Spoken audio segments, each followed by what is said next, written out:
Fala pessoal, beleza? É muito bom vê-los por aqui. Nossa ideia é fazer uma brincadeira com a própria metodologia da aula invertida. Mas em primeiro lugar, gostaria de parabenizá-los pela iniciativa. É revigorante perceber que mesmo nesses dias de tantas transformações de valores e perda de ética por muitos, ainda existem professores querendo se adaptar e principalmente contribuir para uma sociedade mais justa. Pode parecer estranho, mas é isso mesmo. Toda vez que trabalhamos com metodologia ativa de aprendizagem, estamos também construindo uma sociedade igualitária. Pois veja bem, ao darmos ao aluno a chance de compreender melhor aquilo que está acontecendo ao seu lado, ele se apropria melhor do conhecimento e, principalmente, consegue fazer uma análise crítica do todo social que está em sua volta. E assim, o saber que ele acumula contribui para essa construção de sociedade mais justa, não é? Quero também dizer que estou honrado por fazer parte desse nosso grupo e que estarei muito atento para aprender o máximo possível em todos os nossos encontros. Sejam bem-vindos ao projeto. Para começar, eu sou o Alessandro, professor de História, Sociologia e Filosofia do Grupo Flamingo, que trabalha no Colégio das Américas, e também sou pesquisador da ADERE. Tudo bem? Então vamos começar com aquilo que interessa. Vamos tratar sobre a metodologia ativa de aprendizagem, conhecida como aula invertida, ou como os portugueses gostam de dizer, virar a sala. Antes dos detalhes mais precisos sobre essa metodologia, você viu que quando você grava o telefone toca no meio da aula. Só um minuto, por favor. Bom, como vocês podem ver, no meio da aula invertida acontecem esses percalços. O número que me ligou era 01 e pior, era engano, atrapalhou a aula sendo engano. Mas vamos continuar. Aula invertida, ou como os portugueses mais gostam, virar a sala.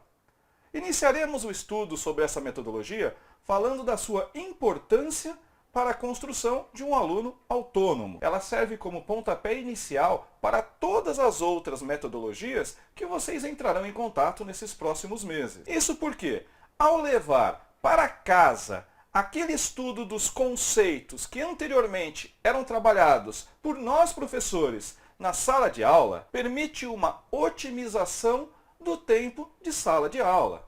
E nesse momento, podemos incluir, junto com a aula invertida, outras metodologias, como instrução entre pares, aprendizagem por equipe, estudo de caso e uma série de outras que veremos nesses próximos meses, criando assim um leque de opções que daqui a alguns dias vocês já estarão utilizando em suas salas. A aula invertida, assim como qualquer outra metodologia, tem como princípio básico transformar o aluno no protagonista da aprendizagem. Mas como isso funciona? Por mais incrível que possa parecer, não falaremos de nada muito novo. Muito pelo contrário. Na verdade, transformar o aluno em protagonista é algo que os gregos já faziam desde a época de Sócrates. Não que devemos copiar tudo que os gregos fazem. Na economia estamos copiando, mas não tudo. Mas essa situação de levar o aluno ao protagonismo da aprendizagem é bem interessante. Já se usavam na época dos sofistas, de Sócrates, Platão, Aristóteles, e agora parece que surge como uma invenção da era pós-moderna. Não é nada disso. E também não é muito complicado. Vocês verão. Vamos então, a partir de agora, tentar definir quais são os pontos básicos para levar o aluno a esse protagonismo. Tudo bem? Queremos que o nosso aluno compreenda como é que ele funciona em relação ao contato com o novo tema.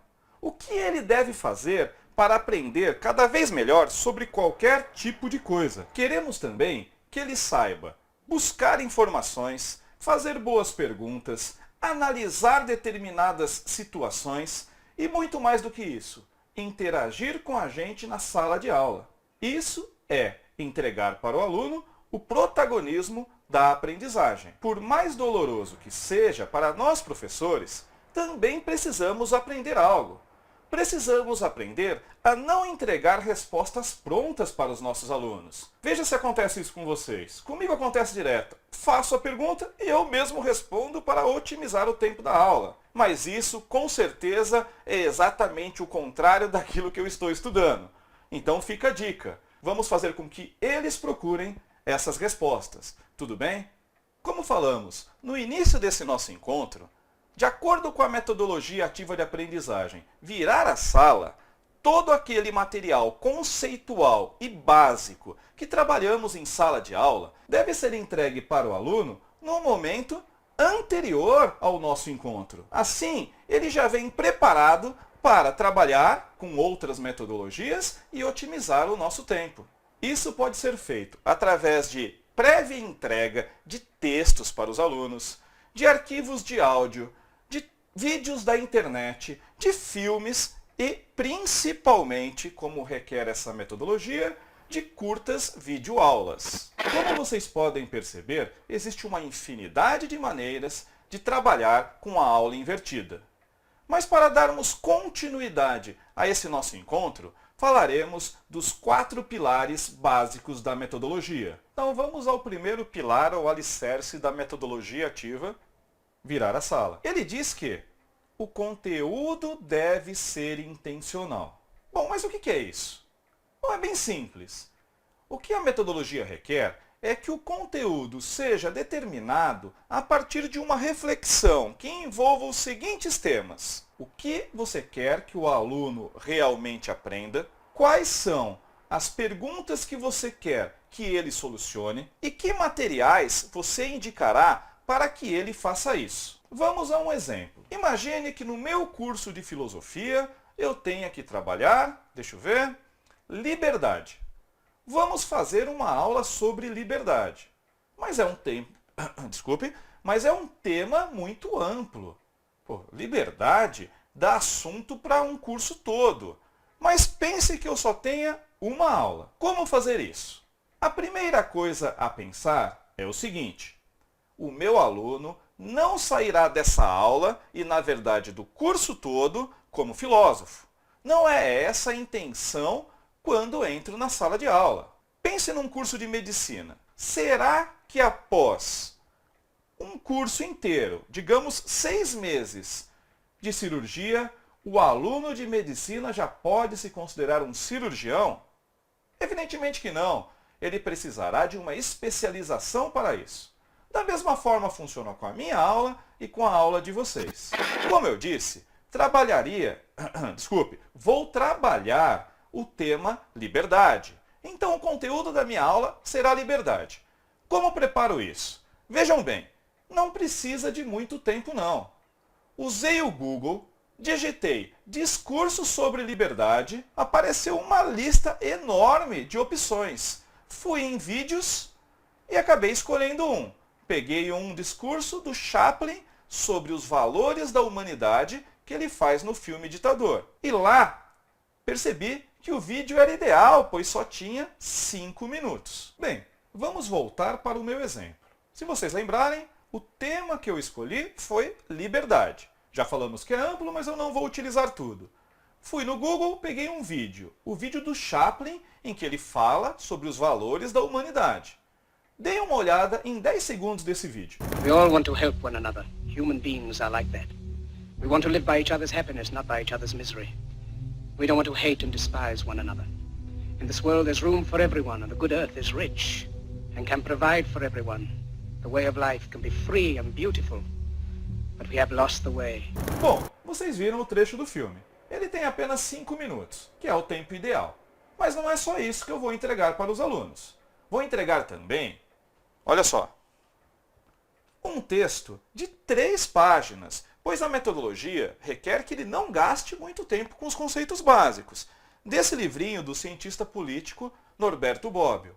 Bom, é simples, só para mostrar para vocês, eu escolhi um dos capítulos, que é esse aqui, ó.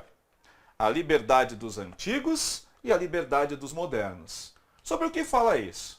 Fala sobre as liberdades individuais e as liberdades coletivas de todos os indivíduos. E vou fazer um trabalho para que eles relacionem vídeo e texto.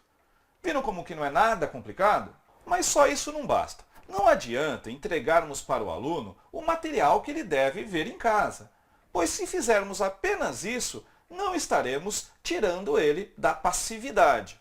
Queremos, na verdade, que ele seja o protagonista, mas aí entra o segundo pilar dessa nossa metodologia. Aqui, o professor deve fazer as perguntas que ele quer que o aluno responda, e, evidentemente, que permitam a ele chegar ao conhecimento desejado. Pode ser algo bem complexo, como, por exemplo, na aula de liberdade. Posso pedir que o aluno faça uma diferenciação entre a liberdade pública e a liberdade privada. Mas sugiro que o início seja feito com calma, pois pode desmotivar o aluno. Ele tem trabalho para casa, vídeo para ver, texto para ler e não consegue responder a pergunta. Então, uma das táticas muito utilizadas na Universidade de Harvard é um exercício de ranqueamento.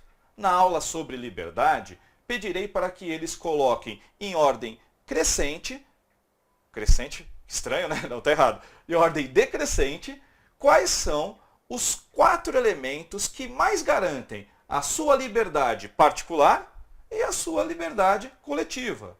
Isso fará com que, mais do que lembrar do assunto, eles pensem a respeito, comparem os mesmos e tenham uma gama de argumentos para discutir em sala de aula, pois com certeza o ranking de um aluno dificilmente será idêntico ao ranking dos outros, permitindo assim uma aula mais interativa. Tudo bem? Agora o terceiro pilar. Esse é o que eu menos vou comentar, pois fala sobre educadores profissionais muito bem preparados e comprometidos com o modelo. Bom, só o fato de vocês estarem assistindo esse vídeo e se preparando para o nosso encontro já é a prova disso. Legal? Vamos para o 4º e último pilar da metodologia ativa Virar a Sala.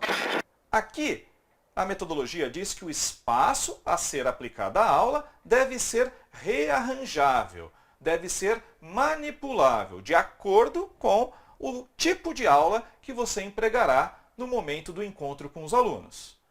Uma discussão em dupla, um trabalho em grupo, seminário, um debate ou mesmo uma encenação de tribunal, por exemplo. Não vou entrar em detalhes também sobre esse 4º item, pois veremos todos eles de forma muito mais detalhada ao estudarmos as próximas metodologias. Como eu disse, a aula invertida ela acaba sendo um pontapé inicial para todas as outras. É a pré-preparação. Já a aula em si, ela vai se utilizar das outras metodologias que serão mostradas pelos outros pesquisadores. Para terminar a nossa conversa, eu gostaria de falar sobre algumas competências das quais a aula invertida trabalha com os alunos. Vamos a elas? A aula invertida, ela trabalha basicamente todas as competências necessárias para que o indivíduo se torne um crítico da sociedade.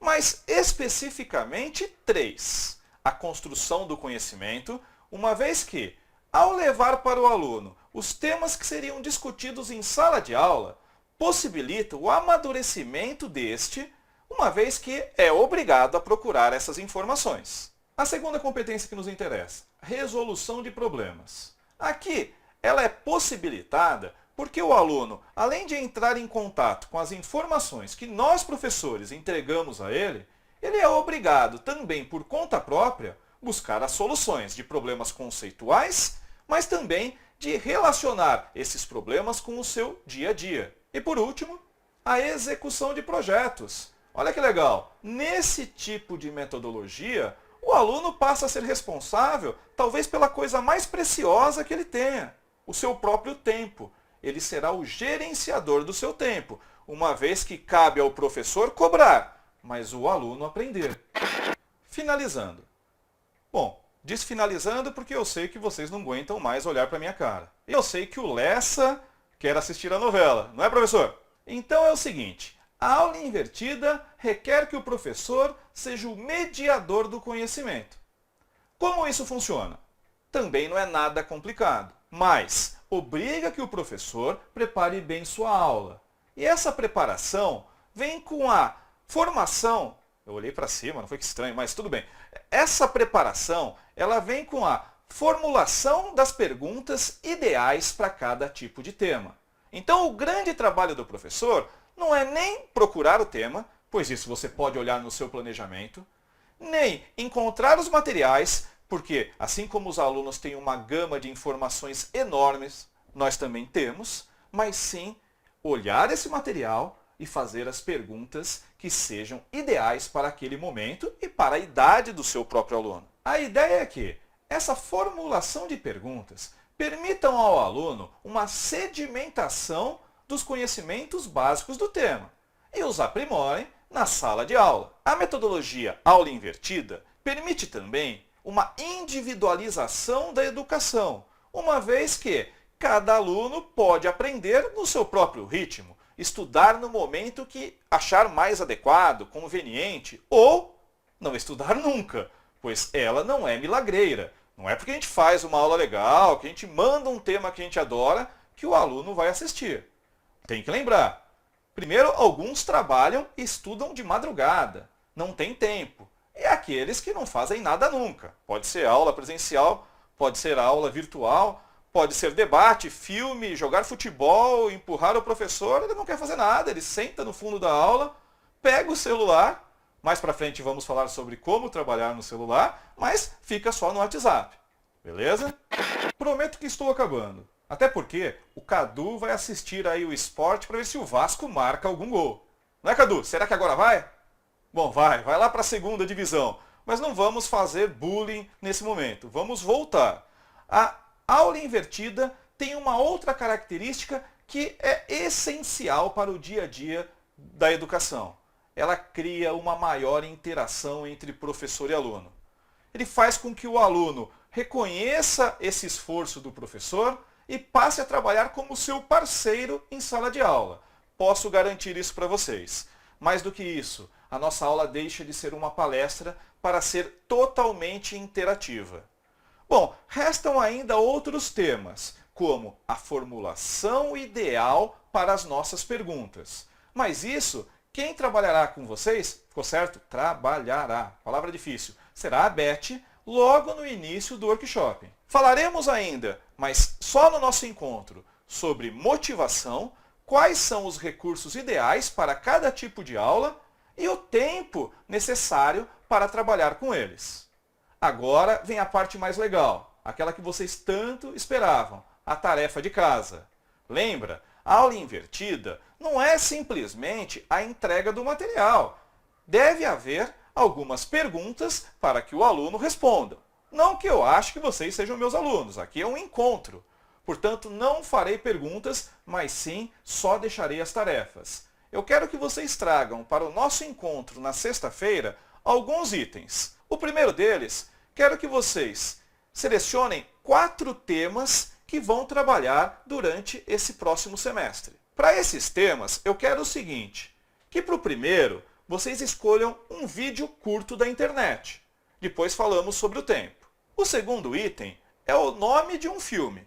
Pode ser até um filme americano. Por exemplo, quando eu estou trabalhando na Segunda Guerra Mundial, eu posso pegar a lista de Schindler e fazer algumas relações com o tema. Então, para esse segundo item, você traz o nome do filme. Para o primeiro, lembra, né? Um vídeo do YouTube. Não pode ser um vídeo muito grande. O terceiro item, eu quero que vocês tragam um texto, também não muito grande, porque o aluno não lê. Então, um texto de 4, 5 páginas sobre determinado tema. E, por fim, façam um gargarejo para que a voz esteja bem aquecida para gravarmos um arquivo de áudio durante o workshop. Vejo vocês em breve e até o nosso encontro. Ah, não vai embora não. Quase esqueci. Venham perfumados, pois vocês farão uma videoaula comigo. Beleza? Abração e até sexta.